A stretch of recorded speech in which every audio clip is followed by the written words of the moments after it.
Zohran Mamdani has just rewritten history. Elected as New York City's first Muslim mayor and at 34, its youngest leader in more than a century. Born in Uganda, raised in the United States and shaped by progressive politics, Mamdani's victory marks a turning point for immigrant representation in America. But there's one thing he can never do: run for President of the United States. In this video we explain why the Constitution bars Mamdani from the Oval Office, what his rise means for U.S. politics, and why he's being called a new kind of mayor for a changing New York. You're watching the Indian Express. Stay tuned and don't forget to subscribe for more global explainers and political updates.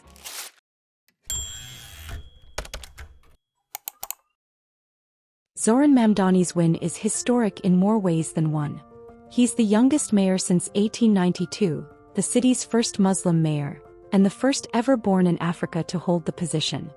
His victory over former Governor Andrew Cuomo and Republican nominee Curtis Sliwa came after a year-long campaign that began with minimal name recognition, limited resources, and little backing from the Democratic establishment. Yet Mamdani's message of equality, housing reform, and immigrant pride resonated with voters in a city long defined by diversity and grit. According to Article 2, Section 1, Clause 5 of the U.S. Constitution, and I quote, "No person except a natural-born citizen or a citizen of the United States at the time of the adoption of this Constitution shall be eligible to the office of President. Neither shall any person be eligible who has not attained to the age of 35 years and been 14 years a resident within the United States." In simpler terms, to be president, a person must be a natural-born U.S. citizen, meaning they were either born in the United States or born abroad to U.S. citizen parents. They must also be at least 35 years old and have lived in the U.S. for at least 14 years. Zohran Mamdani does not meet that first requirement, the natural-born citizen rule. He was born in Kampala, Uganda, and became a naturalized U.S. citizen in 2018. His father, Mahmoud Mamdani, is a Ugandan scholar of Indian origin and a professor at Columbia University. His mother, Meera Nair, is an acclaimed Indian-American filmmaker, best known for Monsoon Wedding and The Namesake. Because he wasn't born an American citizen, the U.S. Constitution simply bars him from ever running for president, unless that clause is amended, which is extremely unlikely. Mamdani has fully embraced his identity as an immigrant leader.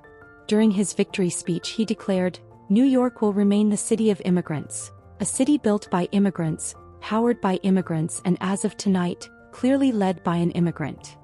He added, "I am young, I am Muslim, I am a democratic socialist, and I refuse to apologize for any of this." With passion and conviction he promised, "I will wake each morning with one purpose: to make this city better for you than it was the day before." Mamdani's campaign platform was as ambitious as it was unconventional.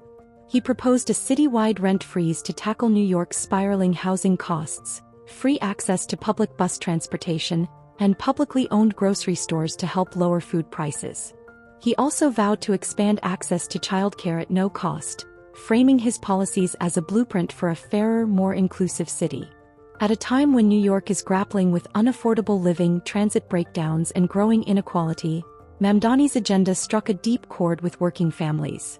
In his address to supporters, Mamdani also sent a pointed message to the White House and to President Donald Trump. He said, "New York will remain a city built and led by immigrants. So hear me, President Trump, when I say this: to get to any of us, you will have to get through all of us."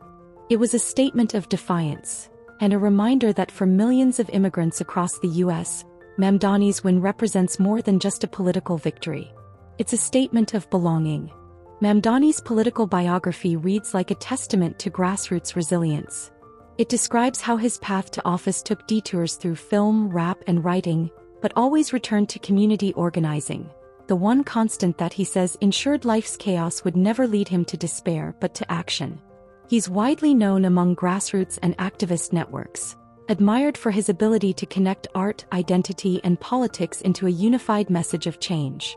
In one of his most powerful reflections, Mamdani said, "To be Muslim in New York is to expect indignity. But indignity does not make us distinct. There are many New Yorkers who face it. It is the tolerance of that indignity that does." He added that in today's America, Islamophobia has become one of the few areas of bipartisan agreement. His willingness to speak openly about faith and discrimination has earned him both admiration and criticism, but also cemented his image as a leader unafraid of uncomfortable truths. So while Zohran Mamdani can never run for US president, his election marks something far more powerful: the arrival of a new kind of leader in American politics. A son of immigrants, a symbol of resilience, and a voice for millions who believe democracy still belongs to everyone who builds it. For more stories and global explainers, don't forget to like, share, and subscribe to the Indian Express on YouTube.